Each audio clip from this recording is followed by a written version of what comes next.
Bapak Ibu sekalian, sebenarnya saya udah disiapin sambutannya ini, saya pikir saya nggak baca aja lah.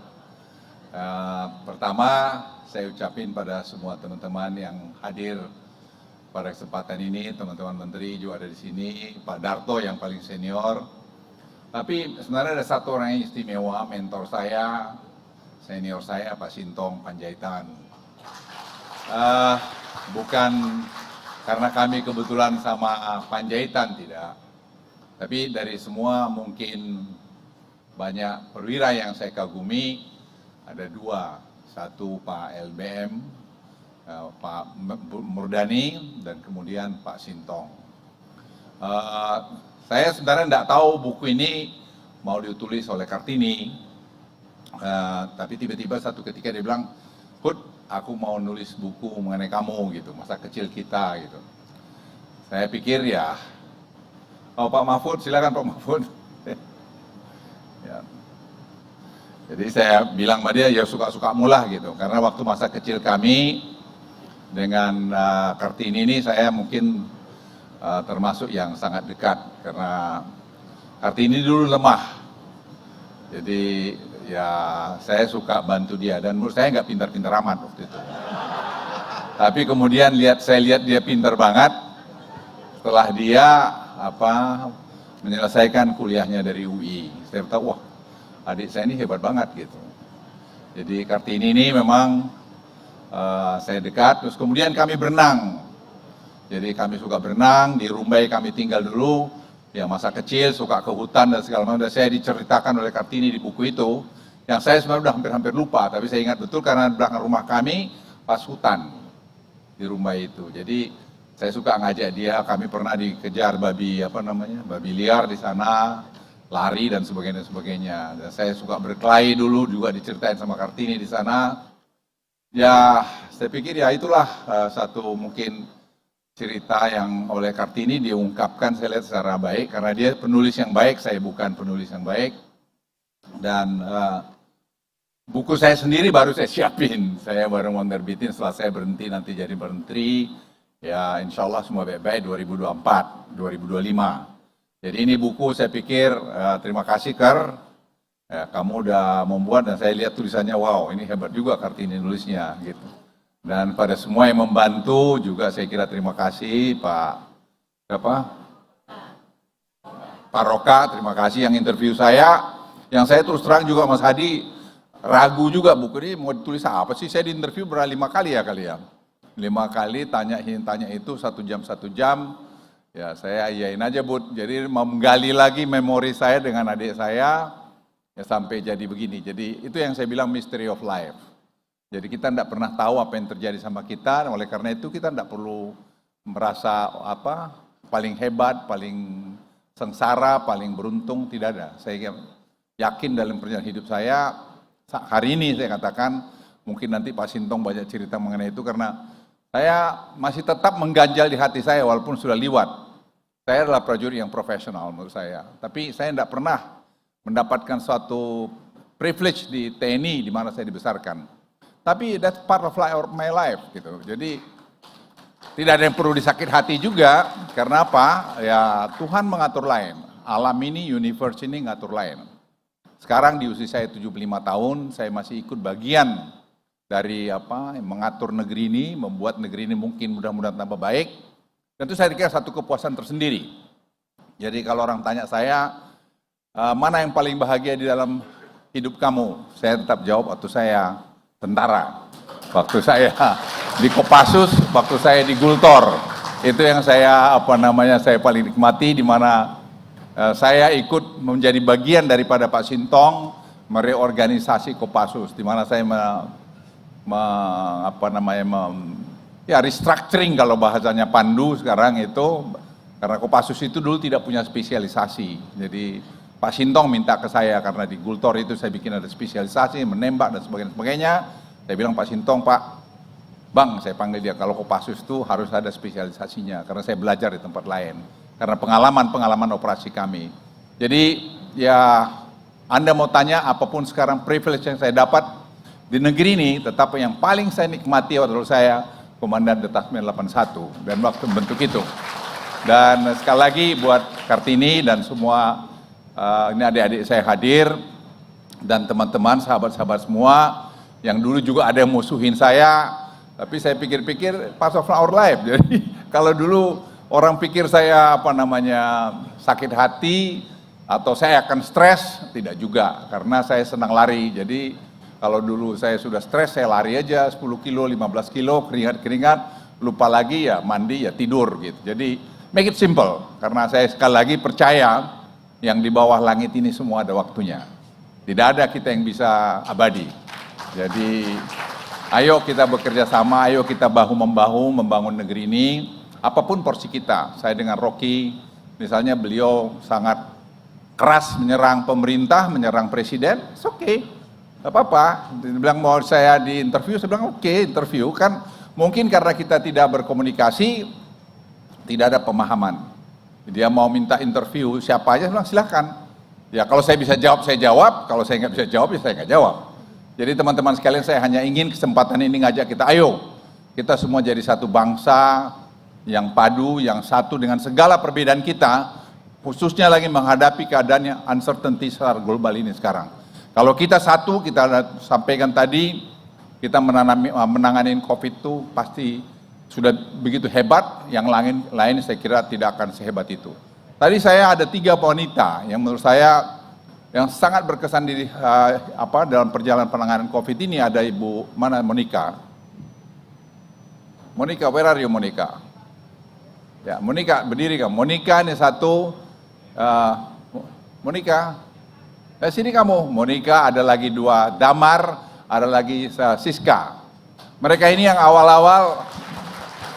Ini Monica dari Harvard, terus kemudian Monica dari London, kemudian Siska. 3 perempuan ini yang membantu saya. Ada tentu lagi Firman. Firman di mana Firman? Ada Firman di sini ya, yang membantu saya mendesain bagaimana menangani COVID-19 itu. Jadi kalau Anda tanya Luhut itu hebat, saya tidak hebat. Yang hebat itu mereka-mereka ini. Karena tanpa data yang di-provide oleh si Monica tidak bisa. Dan ada satu perempuan lagi, ini si Jona, yang itu jungkir balik mencari pertama-tama, Jona berdiri, jungkir balik mencari alat-alat kesehatan dalam keadaan kritis, yang bekerja sama dengan Pak Budi Sadikin. Ini Pak Budi mungkin boleh berdiri, Mas Bud. Ya walaupun dia waktu itu dia belum menteri, dia masih wakil menteri, tapi kami betul-betul bekerja sama melakukan ini semua. Jadi saya terima kasih pada mereka juga yang telah bantu saya dalam banyak hal. Sehingga katanya saya populer. Tapi untuk saya tidak pengen jadi presiden atau calon wakil presiden. Jadi saya boleh ngomong bebas. Terima kasih semua teman-teman yang telah hadir. Wassalamualaikum warahmatullahi wabarakatuh. Pak Luhut, kalau satu kata apa Pak? Pak pikir dulu Pak, bener Pak. Ini keselamatan kita bersama Pak.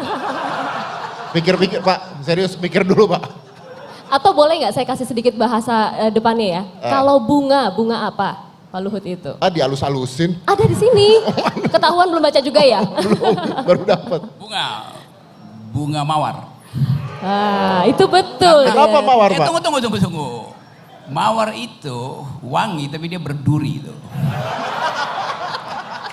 Dan ada lagunya dari grup Poison, judulnya Every Rose Has Its Thorn. Setiap mawar pasti ada durinya. Tapi saya ambil bagian mawarnya aja. Close the door, open your mind. Saya mungkin mayoritas di sini, kalian minoritas itu.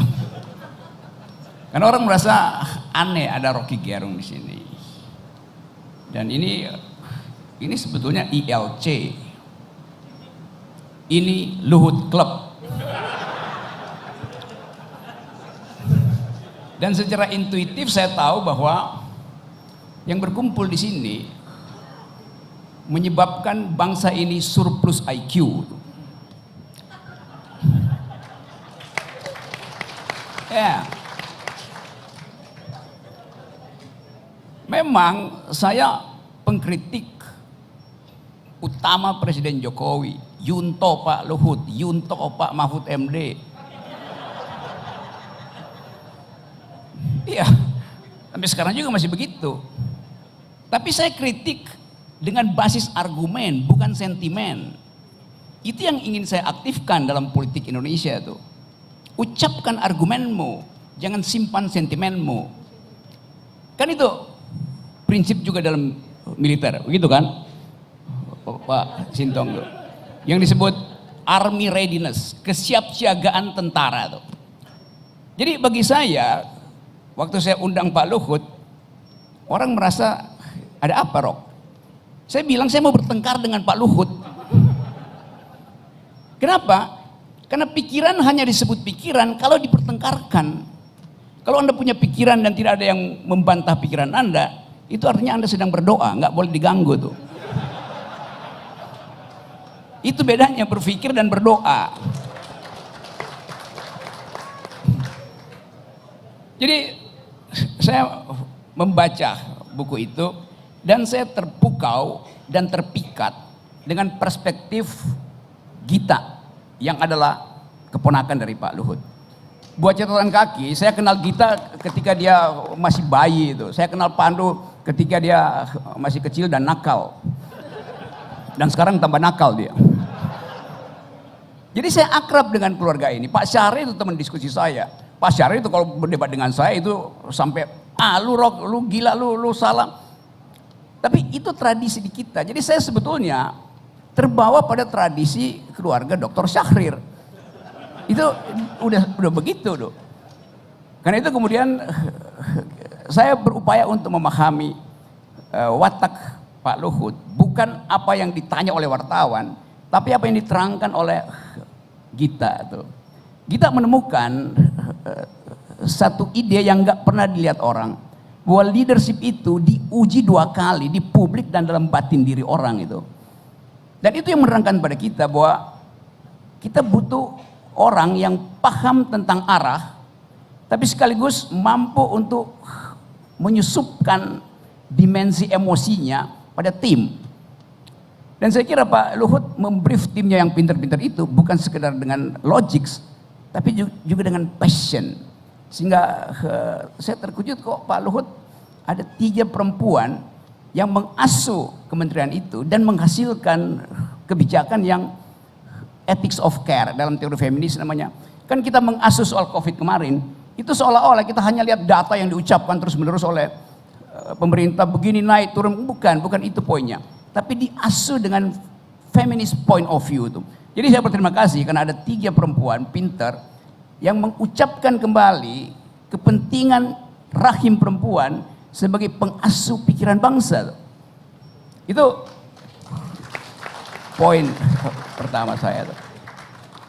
Yang kedua, reputasi Pak Luhut tentu ada di dalam sorotan kamera kontroversi terus-menerus tuh. Tapi kelihatannya dia nggak peduli. Karena dia tahu arahnya. Tadi saya sebut beliau seperti bunga mawar, sekarang saya koreksi. Dia seperti bunga matahari itu. Kemanapun ditanam, dia akan mencari matahari ke arah timur. Jadi ada yang final pada pikiran Pak Luhut, yaitu bangsa, negeri, persahabatan, etik.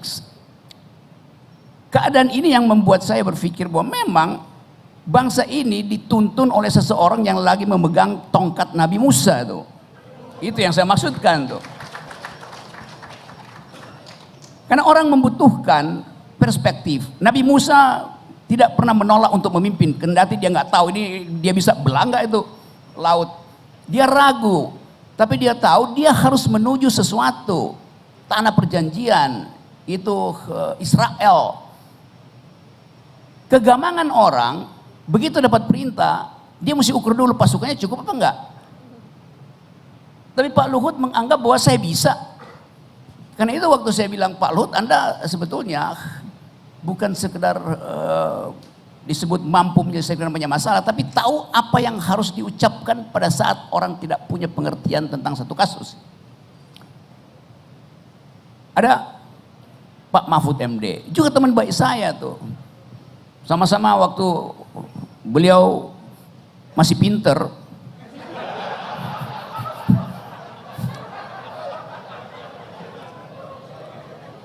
Maksud saya masih pinter. Kadang-kala kejeniusan Pak Luhut tersaring oleh bahasa yang mesti dia ucapkan pada publik itu. Pintar tetap, IQ-nya tetap. Karena itu saya juga akan bertemu dengan Pak Mahfud untuk bicara tuh.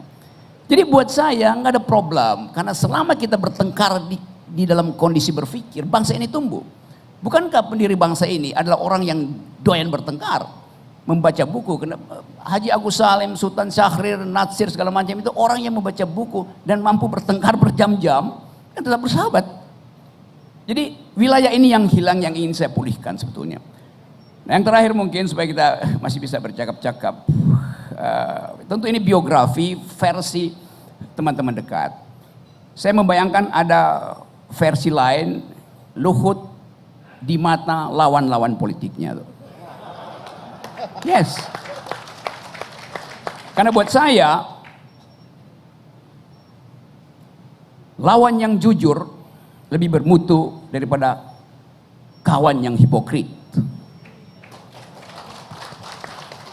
Oke, sebelum berlanjut ke arah yang bisa menimbulkan delik, saya berhenti dulu di sini. Terima kasih.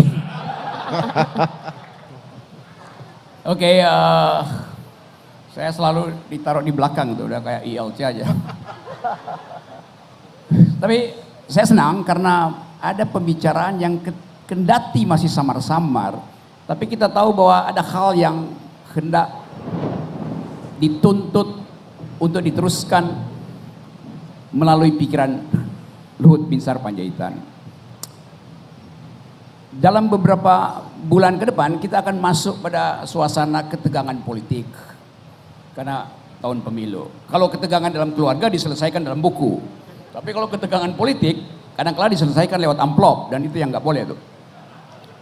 Nah, bagi saya Pak Luhut memberi semacam pedoman yang orang anggap sebagai berlebihan itu. Tapi memang itu faktanya tuh. Dengan segala macam jabatan.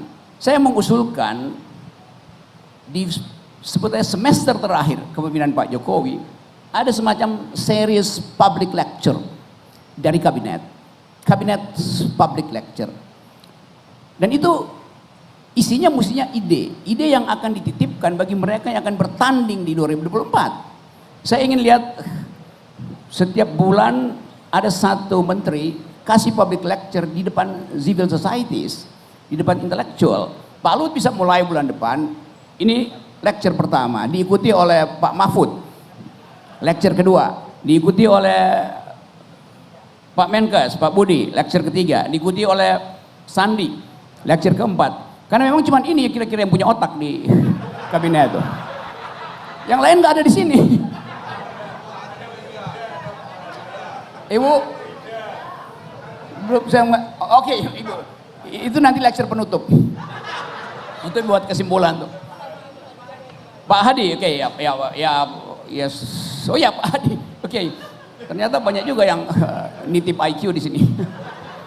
Tapi sekali lagi saya senang karena terbuka kesempatan untuk bertengkar. Bangsa ini didirikan untuk bertengkar dalam pikiran dengan memanfaatkan argumen, bukan dengan sentimen. Jadi itu saya kira yang dibuka lewat buku ini, dan kita ingin supaya bangsa ini bergembira kembali karena kita kaya dengan pikiran. Terima kasih. Iya, terima kasih banyak.